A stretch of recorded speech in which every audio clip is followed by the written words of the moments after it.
اعوذ باللہ من الشیطان الرجیم بسم اللہ الرحمن الرحیم السلام علیکم ورحمۃ اللہ وبرکاتہ۔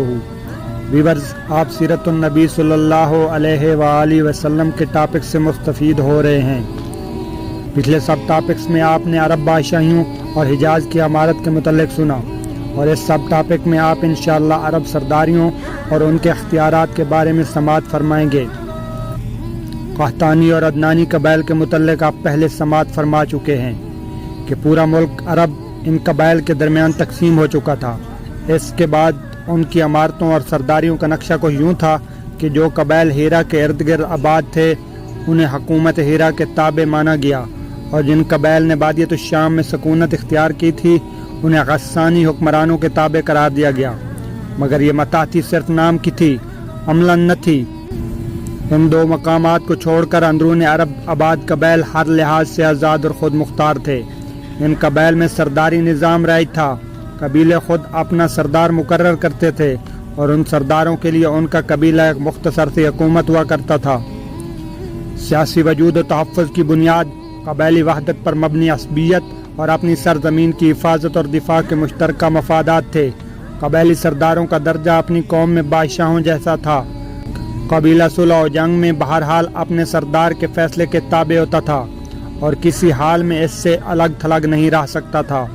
سردار کو وہی اختیارات حاصل تھے جو کسی ڈکٹیٹر کو حاصل ہوتے ہیں، حتیٰ کہ بعض سرداروں کا یہ حال تھا کہ اگر وہ بگڑ جاتے تو ہزاروں تلواریں یہ پوچھے بغیر بے نیام ہو جاتی کہ سردار کے غصے کا سبب کیا ہے۔ تاہم چونکہ ایک ہی کنبے کے چچیرے بھائیوں میں سرداری کے لیے کشاکش بھی ہوا کرتی تھی، اس لیے اس کا تقاضا تھا کہ سردار اپنی قبائلی عوام کے ساتھ رواداری برتے، خوب مال خرچ کرے، مہمانی میں پیش رہے، کرم و بردباری سے کام لے، شجاعت کا عملی مظاہرہ کرے، اور غیرت مندانہ امور کی طرف سے دفاع کرے، تاکہ لوگوں کی نظر میں عموماً اور شعراء کی نظر میں خصوصاً خوبی و کمالات کا جامع بن جائے، کیونکہ شعراء اس دور میں قبیلے کی زباں ہوا کرتے تھے۔ اس طرح سردار اپنے مد مقابل حضرات سے بلند و بالا درجہ حاصل کر لے۔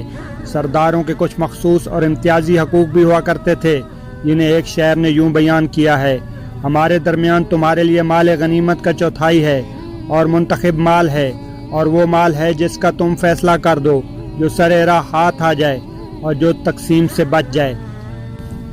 مختصراً یعنی مال کا چوتھا حصہ، اور جو مال لڑائی کے بغیر ہاتھ آتا یا تقسیم سے بچ جاتا تھا وہ بھی سرداروں کی ملکیت میں چلا جاتا تھا۔ اس کے علاوہ سردار اپنی مرضی سے بھی مال کی ملکیت کا فیصلہ کرنے کا اختیار رکھتے تھے۔